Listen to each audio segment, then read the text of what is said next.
Welcome in. It's the Early Wedge. I'm Rick Gehman, and this is your DFS preview for this week's PGA Championship. My goodness, second major championship of the year. Joining me to break it all down, I see Nejad is here. Hi, Sia. I'm very excited. I wasn't as excited today because I'm always excited when pricing comes out, and pricing has been out for the PGA Championship. But I am excited to talk about roster construction and how people, and I can't wait to hear your thoughts, Rick, and Mike McClure's thoughts on, fitting Rory and Bryson in a lineup, or Scotty and Bryson, or some mix of that, and what that leaves you with, and what this lower 6K and 5K range looks like. It's going to be fun. It's going to be really fun. Can't wait. That's right. Mike is also here. Mike McClure. Hi, buddy. Hello. CEO said 5K range. We get a 5K range again. That's fun. I know who I like to win, and I know who Sia likes to win. Mm-hmm. So I'm curious if Rick likes the same golfer, because the last time we all three bet an outright on the same golfer, Justin Thomas, maybe the only time we've bet an outright on the same golfer in the same week, we cashed nicely. Was it Justin Thomas? Was that the most recent? Was JT. We all bet JT that week, and that was so good. Cashed nicely. So we'll talk about who it is throughout the show a lot, but I'm very interested, and I'm hoping to get that answer out of you during the show. How about right now, Rick? Like, do you have an outright that you're leaning on more than other outrights you might have bet, or are you waiting? What's going on? Listen, it'll be Rory. Is that the guy we're looking for? It's not, but it's a good answer. It's not though. Yeah. Okay, fair enough. Well, we'll find out who the answer is.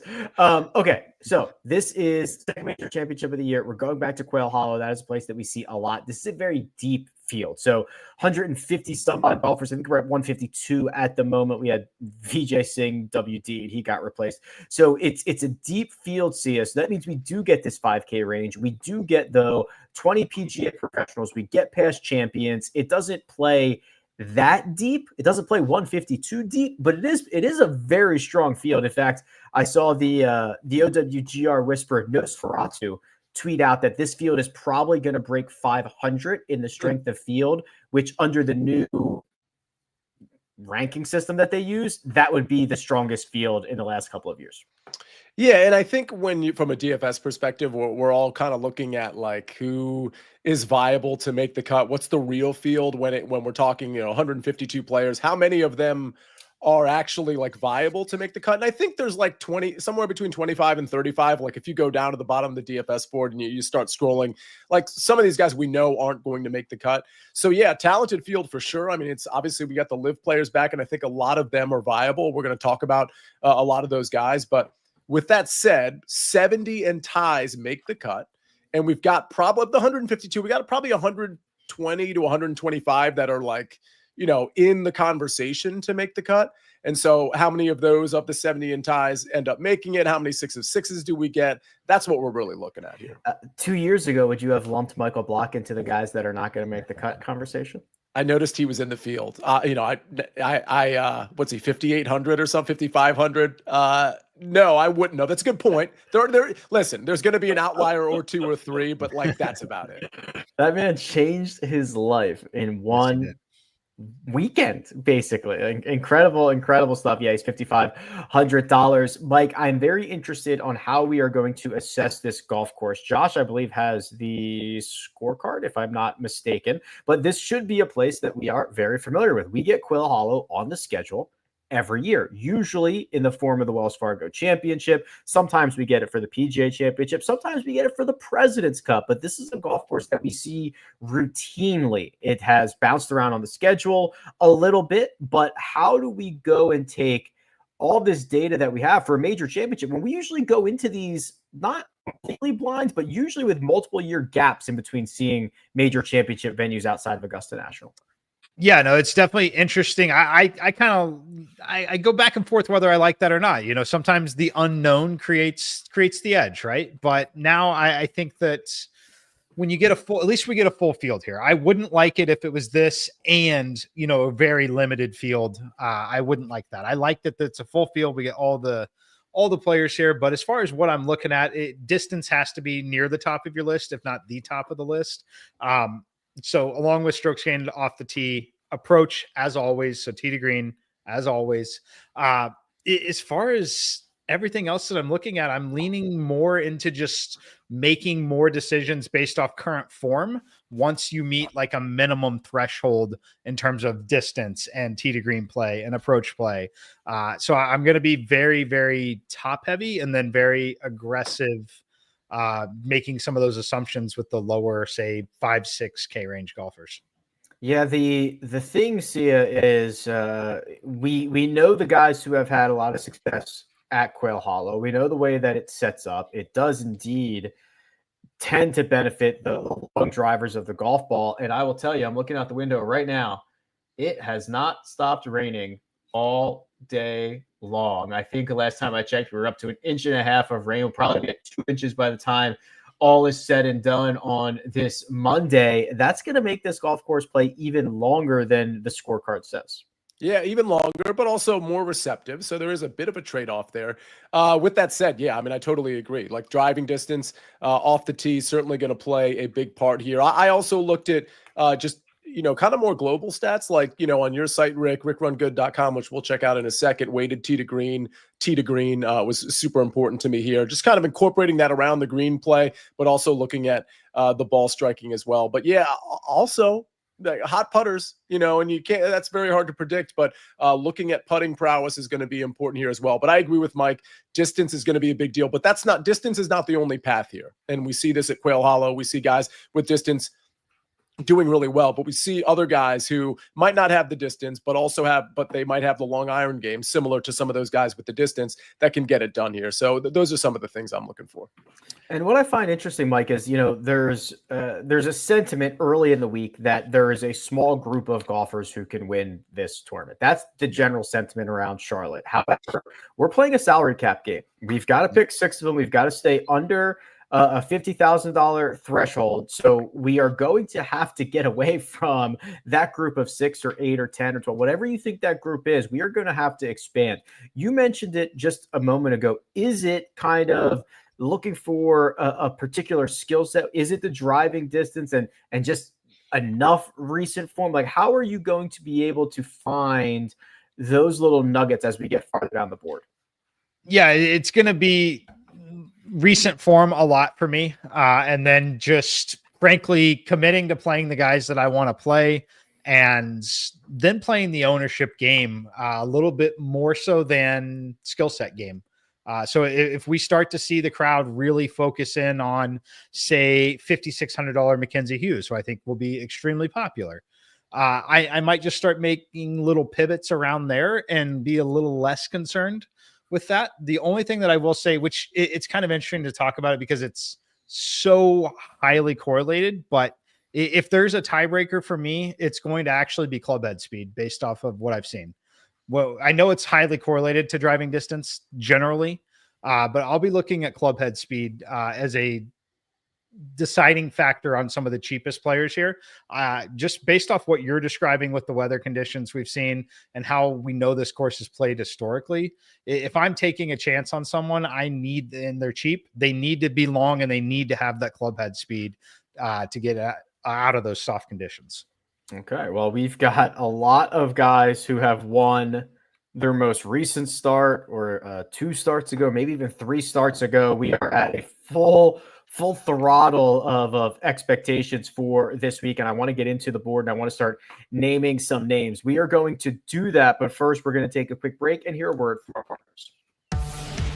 When you need your sports news all the time, we've got breaking news to bring to you. CBS Sports HQ gives you a snapshot of all the sports that matter to you. When you need your sports in a snap, find it on CBS Sports HQ, streaming free anywhere you are. And we're back. All right, let me get into the board here. And what I'll do is I'll pull up my website if I can do this properly. Sorry, Josh, I kind of botched that a bit. This is my website, rickrungood.com. This is the cheat sheet. There are 7 golfers over $10,000 for this week, and there are 3 golfers over 11,000. There's 2 over 12,000. There's 1. Scotty Scheffler over 13,000. He's 13,400. Rory McIlroy 12.2. Bryson DeChambeau 11.5. Ludwig Oberg, who I think is a very interesting topic, at 10,800. And Xander Schauffele, Colin Morikawa, and John Rahm at 10.7, 10.4, and 10.2 respectively. Let's go here, Mike. The top of the board, best players in the world. Scotty Scheffler coming off a dominating victory. Rory McIlroy, of course, just completed the career Grand Slam. Bryson wins on Live. What would you like to do at the top here? I'll start with Bryson. I think Bryson's going to be competitive in essentially every major that he plays. And I think this one sets his skill set tremendously. The course is long. You've talked about the weather.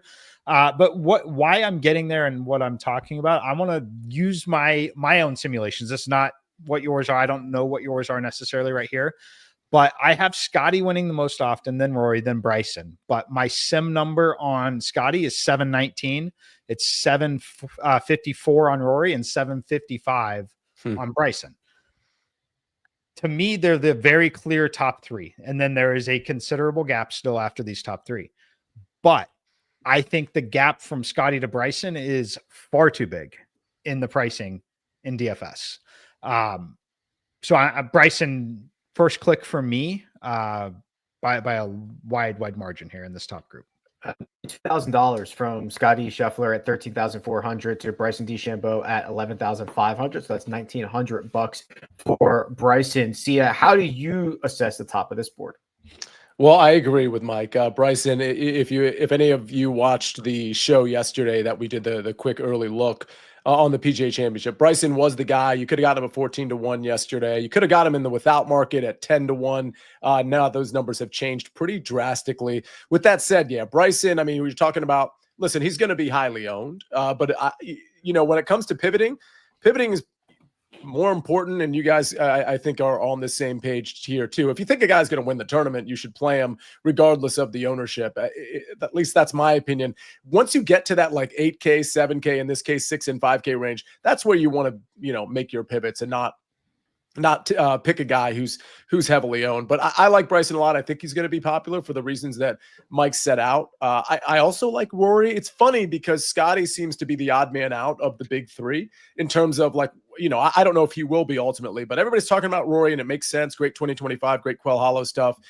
Bryson just is a guy people want to play, and he checks a lot of boxes. So I wonder, because Scotty's price is so high, I wonder if his ownership is going to be appreciably lower than those other two. If we're talking about other guys in the 10K and above range, I'm not playing any of them. I think Ludwig, I'm definitely not playing him. Xander has my interest to some degree. I just don't think I'm going to get there. And Rahm has my interest if his ownership is going to be very low. And I'm just not sure if that's going to be the case. Ludwig struggled going into the Masters, played great at the Masters, and has struggled coming out of the Masters. I want to circle back a little bit here on the big three. I'm not ready to move on just yet, Mike, because I think it's interesting, right? Users do not get a lot of opportunities to click Bryson's name in big time contests, and especially at a place that is a really good fit for him. He's going to be by a wide margin the most selected one and done option for this week. Then of course you get Rory McIlroy, who has the best Quail Hollow history out of everybody. Do you agree with the sentiment that based on the pricing and the way that things are shaping up, that Scotty Scheffler is kind of the odd man out here? Scotty is definitely the odd man out here. Rory has had tons of career success here. Rory has played very well this year. Bryson has played well in majors. There's been some hesitancy from people to play Bryson in these spots. I think those days are gone. I think that they've finally caught up. This sounds crazy. I think Scotty is going to see... He won't even be half as owned as Rory or Bryson. I think Rory will be number one, but I don't think Scotty will even reach half the ownership of the other two. That's crazy. It's a bold call, but I agree with you, because I generally agree with the thought process that you just laid out. It's just crazy. Number one player in the world who's just, I know he beat up a weak field, but my God. And I'll say this too, if you want to pile in, because we have a 5K range and it's possible to dip low for a couple of contestants here in your 6-person lineup, you can't really, like if you build Scotty and Bryson, for example, and I've done this, it leaves you with 6,275.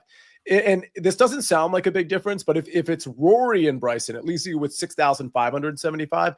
And given the talent in the like 5,800 to 6,500 range, it's a lot easier to build and then dip back up into the 7K range or maybe even the 8K range when you're doing those two. When you're putting two of those great guys in there, and one of them's not Scotty Scheffler, just because of the price, obviously. Let's forget the big three exist in this scenario. That leaves us, Mike, here with Ludwig, Xander, Colin, and John Rahm. How do we go about kind of accessing these four golfers? This one is tough, but it's fascinating because there are a number of ways to build. Generally, I want to start lineups with bare minimum one of the big three, but most of mine are going to start Rory Bryson, because it's actually really easy to do this week. Because it's really easy to do still. If you want to skip out on the big three, I think I need to try building it, but there's some really good lineups that you can build if you're bullish on guys like Xander and Ludwig or Xander and Colin. You can pair those guys together and still potentially play three of them, right? Almost, or someone in the high nines with them. So yeah, I think that, oh, man, I can tell you what I'm doing though. What I'm doing is the Rory Bryson pairing. Let me give you it's super early on this ownership, right? While you do that, Xander's got 4 straight top 18 finishes. He's the defending champion, obviously not at this golf course, but for this tournament. Yes. Man, JT's super interesting to me and that other range, but out of the 10K guys, I think Ludwig's going to be like 3% owned. I don't think anyone's playing Ludwig. Now, I'll remind everyone that he has played 5 major championships. 3 of them he has finished 12th or better. He has a runner-up and a 7th as well. Is this just an embarrassment of riches up here, Sia? I mean, you just can't play them all. Yeah, I mean, in Ludwig's case, there's certainly an argument to not play him in spite of his talent. And that's just because like all these other heavy hitters are coming in with less flaws. But from an ownership standpoint, if you think Ludwig is going to turn it on, like I thought he was going to last week, he was one of my outrights.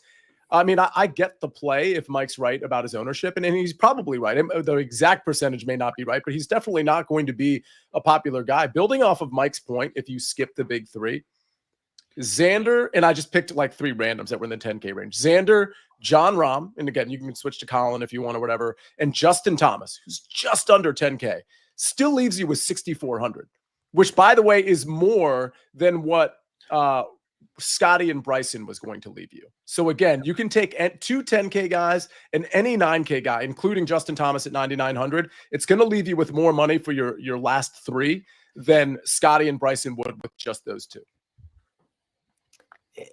It is, I don't always think they do a good job with the pricing at major championships. And maybe they just lucked into this based on how everyone is playing right now and when the pricing came out. Maybe they just lucked into it, but it does create a lot of interesting scenarios for building these lineups, which is pretty cool. Mm-hmm. The 9K range, it is led by Justin Thomas, who I imagine is going to be quite popular. We've got Victor Hovland at 98, Brooks Koepka at 97, Joaquin Niemann at 96. Patrick Cantlay off a red hot, Sunday is 9,500 with Hideki Matsuyama at 94. And then the bottom of this range, Jordan Spieth, Shane Lowry, Tommy Fleetwood, and Terrell Hatton. Sia, you get first crack here in the 9K range, please. A lot of names I like here. Justin Thomas among them at 9,900. In this range, it does come down to ownership a little bit, because I think if a guy like Joaquin Niemann, who I'm not really a big fan of in general, if he happens to be low owned, which I suspect he won't be, I kind of like him at 9,600. Patrick Cantlay, I do like at 9,500. But again, like a lot of this range, I'm not really getting to, because of I kind of agree with Mike. Those Rory and Bryson lineups are a lot more appealing to me, but I will build some that include some of these 9K guys. So it's probably, I think Spieth is interesting, but it's probably Cantlay and JT that are my favorite in this 9K range. Certainly no shortage of talent here, Mike. What are we doing? JT's got 3 finishes of second or better in his last 4 starts. Patrick Cantlay's got great ball striking metrics. Hideki showed us how good he was on Saturday last week, and that's just a third of the guys in this 9K range? There's a lot of talent here, and this is by far the best week to tune into a Wednesday show and ask some questions on some ownership data, because there are going to be multiple golfers in this range that are going to be 5% owned and still have decent equity to win the entire thing. But the good news is you still don't need them to win the entire thing. If you can catch 3 of them that finish in the top 6, we're playing a DFS game here. We're not trying to cash a 6-leg parlay, right? So I think there's a lot of opportunity. I like Cantlay. I like Justin Thomas. I think JT does get steamed up quite a bit in terms of ownership. As far as other guys, though, I don't think Cantlay is going to catch much. The one that I do think catches some in the 9K is going to be Fleetwood, just because it's down at the lower 9K. It's a name that is recognizable there. But I like JT. But back to the one more thing about how crazy the pricing is with the 5K range. I have a lineup here that I don't dislike that starts with Rory, Bryson, Justin Thomas. Wow. And you can click submit on the lineup and it lets you do that. It's interesting for sure. Yeah. So there's a lot of things that you can do, but because of what I just said there, Rory's going to be 40+% owned. He just is. I don't see a way that he's not. So if you like guys in the 9K, even though it doesn't sound like I'm super bullish on the 9K, I like Thomas. I like Cantlay. I like Joaquin Niemann at the right price. Heck, I would even play a 1% on Jordan Spieth if that's what it came to. But pay attention on Wednesday. Come back on Wednesday and ask some questions too, because there are definitely going to be a few of those names that are going to get squeezed on ownership big time. I just tried to build that lineup that Mike's talking about. And I will say, I'm sure I didn't build it perfectly, but there's a lot of guys there's a couple guys at 5,400 and a lot of guys at 5,500 that are, extremely speculative in terms of are they actually going to make the cut, but that all generate enough upside to, now you're putting 3 of them in your lineup. So good luck with that to some degree, but I get it. You can build that lineup. And if those guys with upside show up, I mean, you're cashing in a big, big way. 5-time major champion Brooks Koepka is in this range, though. His best finish since his win at Oak Hill is a T17. He hasn't particularly played well at majors since then, but again, an embarrassment of riches in this field. It is deep, it is strong, and there are a lot of really good options. They continue here in the 8s. Jason Day and Russell Henley are at the top of this, with Will Zalatoris and Min-Woo Lee towards the middle. Wyndham Clark sits alone at 8,500. Then the bottom of this range, that gets you Cam Smith, Corey Connors, Sung Jae Im, Patrick Reed, and then 2 golfers at $8,000, Justin Rose, and our winner from last week. Again, this pricing came out before that victory was completed. That's Sepp Straka there at 8,000. So, Mike, here's where I think we kind of get, another one of those drop-offs. Still plenty of good names here, but I think we can find some better plays than others. Yes. I mean, the one that stands out immediately to me is still Corey Connors. Just recent play, skill set. I think that he will ultimately get clicked on a little bit here. Let me get into my 8Ks a little more. It's Connors and Straka that are both probably going to see double-digit ownership. Guys that I would want to play. I don't think anyone's going to play Min-Woo Lee. Min-Woo Lee is someone I'm going to like anytime that distance and club head speed is going to matter. And I want to back him when no one's backing him, right? So Min-Woo Lee would probably be the pivot tournament play that I would like to play. The guy that I would have the most interest in just seeing him in a lineup and not wanting to take him out without seeing ownership is Corey Connors. But I think there's also a world where Corey Connors just kind of really gets steamed up there in this one. Mm-hmm. Jason Day has been playing good golf recently, has great history at Quail Hollow, but a WD prior to last week might have people a little bit worried about going back to Jason Day. Sia, how do you analyze this 8K range? I like the lower 8K range. I think it'll be somewhat popular. I do think the guys in the upper 8K range, maybe not Henley. I think he's in a weird spot. He's in a tricky spot to maybe actually receive some low ownership. But I think the Minwoo Lee call is really interesting. And I would say the same about Sung J M, who we see at 8,200. Like, if you're in on driving distance and the potential to like have a hot putter and you don't care much about approach, or you just don't think it's going to be as critical as some of the other things, guys like Minwoo Lee and Sung J M are like your gift in the 8K range. With that said, it's Corey Connors for me. Sung J M I have a little bit of interest in him aside from the approach stuff I just brought up. Patrick Reed makes a ton of sense, and Sepp Straka makes some sense too. So those are guys I'm considering, but I agree with Mike. It's Corey Connors, and that's the top of the list. This kind of takes a little bit of I don't want to say explaining, but like gaming this out a little bit. Sia, when you say like Patrick Reed makes a lot of sense, I'm assuming that's the model of par being a good score. We've seen that even the best players here are probably going to hit 56% of the greens. You're going to have to get up and down for par a lot. He might hit 3-wood into some of these greens out here, but I think that's the path that you are laying out for the Patrick Reeds of the world. Yeah, and we have good evidence of him being good at Quail Hollow as well. And for the record, showing up at majors, including recently at the Masters. When we were going into the Masters, there were some people that are like, he shows up at the Masters, and it's not just a long time ago, it's recent. And there's some people that were buying into that, and then some people weren't. And Patrick Reed was great. So now we're at the PGA Championship. We've got good Quail Hollow history, and it's a major, and it's Patrick Reed playing pretty well. It makes a lot of sense. Yeah. Okay. No, I get it. And Patrick Reed has played in a lot of major championships that do not fit him well on paper, and he has found a way into the top 10. Basically, every single one does not fit him well. Okay, we're going to continue this conversation. It gets freaky. We've got the 7s, the 6s, and the 5s. And if you want to build with the big 3, it might be very valuable to know where to go next. We are going to continue this conversation after a quick word from our partners.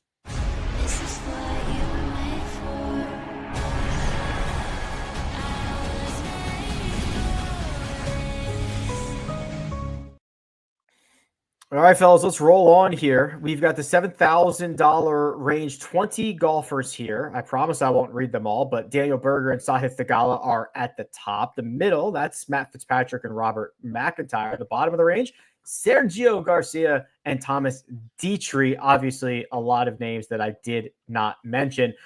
Mike, where do you want to start here? This one is the toughest one for me. We said his name a lot of late. It's Daniel Berger. He is up to 7.9, which, is probably a little bit of a price increase in the field where he kind of had been, but I still like Berger in this spot. Very similar to Corey Connors at 8,300. I like both of those guys. Keegan Bradley's popping a little bit at 7,200. Other than that, I'm not getting a lot in this range personally. But I think, again, a lot of that is the build that how I'm starting, right? So the more I'm talking about this, which I know I get off on tangents, but I think it's worth pointing out. If you like someone in this range, in the 7K range, the area where I think you're going to have a lot of success and still get different enough is by just playing one of the big 3 and not 2. If you play one of the big 3, pick your 9K guy that you like. Say it's Justin Thomas or Cantlay or both. Like here's a hypothetical build. Like, say you like Bryson, Justin Thomas, Patrick Cantlay, your favorite guy out of this 7K range. Those are all very doable lineups. Though that's the build that you're getting it. But if you're starting like Bryson and Rory, you're not going to live in the 7K range really at all. Okay. I suppose that makes sense. Cam Young coming off one of his best finishes in a while. Last week at the Truist, we've got guys that flashed for a round or 2 last week. Sia, what do you want to do in the 7K range here? Agreed that this is going to be a range that's not like fully ignored, obviously, but these builds are going to dictate a lot of like barbell stuff, which is, it's not like it's a signature event where we typically see that, but people are going to want to put those top 2 or 2 of the top 3 in there, or they're just going to get greedy with like 3 expensive guys. And this range could be skipped. I don't love the top of the 7K range, although I do think that's where you pick up a lot of the ownership leverage. And I don't think I'm making that's not a groundbreaking statement. You see these names, and you're like, yeah, not a lot of people are going to be interested in these names. But if we go below Akshay Bhatia, there's a handful of names that I think are going to be popular that have the right course fit. We'll start with Davis Thompson, Ben On, who's been checkered here. I mean, he's had a good finish, but he's had some bad finishes too. Keegan Bradley, Cameron Young, I think is at least interesting. I know those were already mentioned. Other than that, Sergio was interesting. He's got some good Quail Hollow history. For me, I don't like anybody in this range that much, but Davis Thompson, Ben On, Keegan, those are probably my three favorite. Ben On definitely has the ball speed, club head speed path of things. He's got other problems, certainly, but does check off some of the boxes in the 7K range. Well, let's just continue then, because there's still a lot here. There's still a lot in the 6K range. There's still a lot in the 5K range. The $6,000 golfers there's 27 of them. Adam Scott and Dean Burmeister at the top. The middle, that's like Nikolai Højgaard, Steven Yeager. The bottom of the range, Nick Taylor, Ryan Gerard. Keith Mitchell is in this range. He did it again last week, got off to a hot start. Bud Cauley's a name we haven't seemingly mentioned in a while. It just hasn't been on the radar, hasn't played a lot. Mike, what are you doing here in the sixes? Because this is now going to be a range where we are starting to get these guys into builds with those bigger names. Yeah. I'm playing a lot of sixes. The guy that just pops like crazy is our good friend Keith Mitchell at 6,200. JJ Spawn 6,400. I think Spawn maybe gets steamed a little. He's had a lot of success this season. I think game kind of translates well. The one you mentioned, though, I'm going to play at 6,900 is Dean Burmeister. I am a sucker for guys that can't putt, apparently. Like, he definitely can't putt, and that's going to be the problem. But he's got the distance. He's got the off-the-tee game. It's not a name that's anyone's typically eager to go click. Like, Dean Burmeister at 6,900 could probably be 6,200, 6,100 in this field, and the ownership really wouldn't change much. I like Burmeister at 6,900. Yeah, coming off of, he plays quite well on live. He is a dynamic driver of the golf ball. He had a good finish at Valhalla last year. Sia, this 6K range is now yours, please. There are so many names I like, so I'm just going to rattle off a bunch, and then we can talk about one or two of them. Taylor Pendrith, who I haven't been on lately, is certainly a good course fit. His Quail Hollow history is pretty good as well. And honestly, the bottom of that 6K range as well, fellow Canadian Nick Taylor, who played pretty well last week, as everybody knows, has a good Quail Hollow history as well. I obviously love Keith Mitchell. I think Kurt Kitayama is interesting at his price. You mentioned Bud Cauley. I like him. Jake Knapp, I don't know if I'm going to get there on Jake Knapp, but I don't hate that call. JJ Spawn, someone in the chat mentioned JJ Spawn along with Cantlay, and just putting those two in a lineup because they're going to make the cut. I agree with that sentiment. Yeager and Novak are also a couple of other guys that I like here. Kurt Kitayama is coming off his best finish of the year. That was a T5 at the Byron Nelson. His last two PGA championships, of course, different golf courses. He's picked up 8.5 strokes from tee to green in each of those. So I don't know, maybe some good vibes, some similar setups. Valhalla is not the worst comp in the world for Quail Hollow. Okay, what is it about? I guess the good thing here, Sia, with Keith Mitchell, you mentioned him earlier, is he's so cheap now that it doesn't.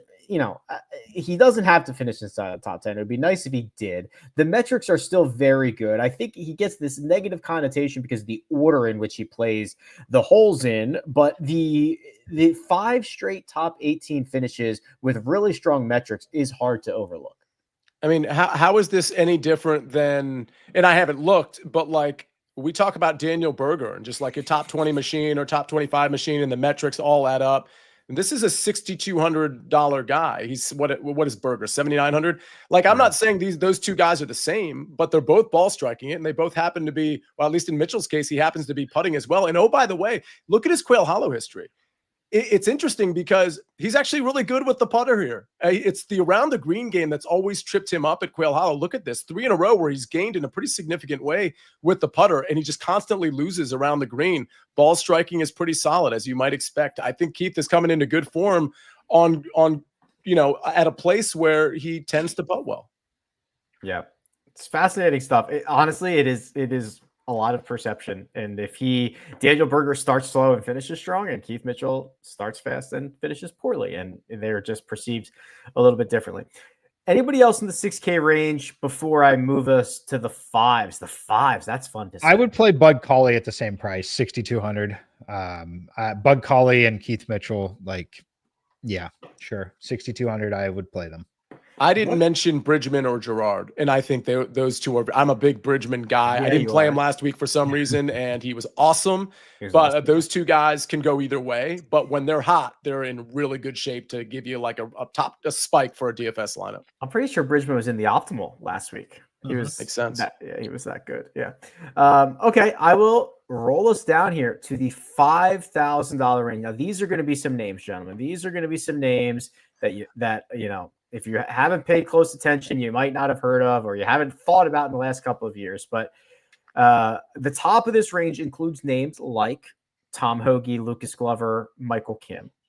The middle, 5,500, that's Bo Hostler, Harry Hall, Johnny Vegas, Michael Block. The bottom of this range, the min price golfers, these are, I believe all of them are PGA professionals.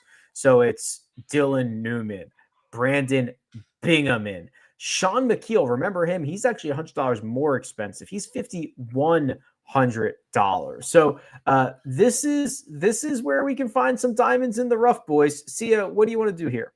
So I'm not a Michael Block hater like everybody was like the week after the PGA Championship a few years ago.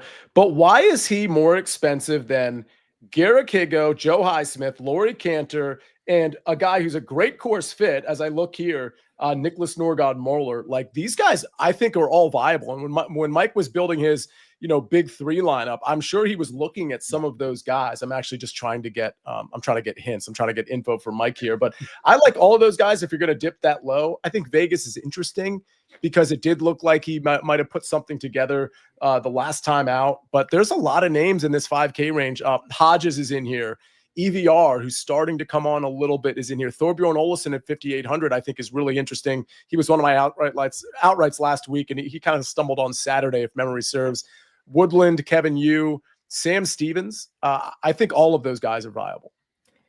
Michael Block finished T15 at Oak Hill. Since then, he has played 9 events on a tour that I track. So that's PGA, European Tour. He's got an Asian Tour start. 9 events. He's missed 8 cuts. He finished T27 at the Australian Open at the end of 2023. He got into this event again via the PGA Professional Championship. And yes, he is $5,500. He is more expensive than guys that have full-time status in a lot of highly regarded tours. Sia, or I'm sorry, Mike, you're up on this range. Yeah, it's going to start with Mackenzie Hughes, although I think he will be pretty popular. I think Mackenzie Hughes will be double-digit ownership for sure. Nicholas Norgard-Moeller, as Sia mentioned, is going to pop a lot. Skill set relative to price point. He could have been a flat 6K at 5,400. I like that play. Let's see others that I'm getting. I'm living a lot in this range and the low sixes, like we mentioned with Mitchell and Cauley. Where did my other man? Sorry guys, I lost it on here. Ben Griffin, my good pal, 5,700. Just skill set alone. No one's going to play him. Gary Woodland, same thing. I like Gary Woodland in extremely meaningful events like this at 5,800. I think he's definitely playable. Taylor Moore, 5,700. Like Lucas Glover's 5,900. There's just so many of them, which is, again, kind of why I didn't sound like I liked talking about the 7K range as much. For some full disclosure, too, when I look at my win equity from my simulations, the top 5 golfers in my model account for 43.5% of the win equity. I believe that. And that's just being nice, including the top 5. I mean, the top 3, I have 12.2, 11.7, and 11.7. So like over a third of the equity is tied up in the top 3 golfers. Because of that, it's a very clear directive to me that I'm playing those top golfers. When I tell the computer to run 2,000 lineups, I get Bryson DeChambeau in 69.5% of them. Then Rory in 45%, Justin Thomas in 29%. Scotty's all the way down to 13. So yes, I stand by my statement that I think people aren't as high as I am on those others, but Scotty will not be even half as owned as the other two. What a world, Sia. I know. He just dominated, just completely dominated. But again, like there's so many good arguments for Rory and Bryson, and they're much cheaper. So I mean, it does make sense. We'll see. Rick, with that sentiment, because he's probably right to some degree, is there going to be bounce back? Because we know when we get the pricing out early, we have like 2 or 3 junctures where we can be like, no, looks like Scotty's under owned, and then all of a sudden some filters that way. I just wonder what you think about that, if it bounces back enough to really matter. I don't know. I mean, it is what Mike said earlier, I think rings very true, where it is such a big gap between Scotty and Rory and Bryson. It's not a couple $100. It's $1,200 to Rory. It's $1,900 to Bryson. That even if it's Wednesday and you've heard all week how Scotty's going to be 11% owned and you want to be in on that, you're going to kind of have to blow up the rest of your lineups to change that. And I'm not sure how willing people are going to be. So I really believe, and I don't say this lightly, because the pricing for majors is usually very boring and you can do anything you want. This is the best it's been that I can remember for a major championship with the decisions that you're going to have to make. You never have to make decisions this hard at a major. Can I mention, Mike, let me mention this real quick. Yeah. Rob in the chat says on FanDuel, Scotty is $200 cheaper than Rory. I'm just saying it because that's FanDuel pricing, right? And it's different. That's probably more. I'm not saying he should be cheaper, but that sort of $200 gap seems to be a lot more appropriate here than what $1,200 on DraftKings, right? It's way more appropriate, and I'm glad you brought it up. That's exactly where I was going. So I think it's going to make what we are talking about come to fruition. What's going to happen, at least in maybe not in like the Million Maker or something like that, but think about like some of the things that I know we all have liked to play at some point, whether it like your single entry contest, right, Sia? Anyone playing more volume is likely to just say, okay, I'll get my Scotty exposure over on FanDuel, and if Scotty goes and wins, my FanDuel is going to cover the cost of what I played over on DK, right? And I think it's just going to really divide that ownership even further when you get that situation, if you're talking about people that are playing both sites, because I know it's going to be that way for me. I've already kind of made up my mind there. I'm going to get my Scotty exposure where it's cheaper over on FanDuel, and if Scotty wins, it's going to hurt me on DK, but I'm probably going to be good enough on FanDuel to cover and kind of break even and move on. I think a lot of people are going to end up doing that. So if you want to just zag, I think you're going to be able to do it, because I think that Scotty's just going to go get played more on FanDuel. It's fascinating. It's fascinating. Well done, DraftKings. Again, you probably backed their way into it, but well done. Well done, Sam Burns. I think Sam Burns actually did the pricing this week. Yeah, I know. It's not a bad idea. We are not even remotely close to done. In fact, we're just getting started. We've got a lot more early wedge to come. I mean, we're going to be live. I mean, we're live here in Charlotte. We'll have plenty of content from the golf course the rest of the week as well. So we're going to have you covered. Stay tuned for all of that. But for now, I'm going to say big thanks to producer Josh, who does all the hard work behind the scenes. For Sia Nejad, from Mike McClure, I'm Rick Gehman. This has been the Early Wedge, and we'll catch you next time.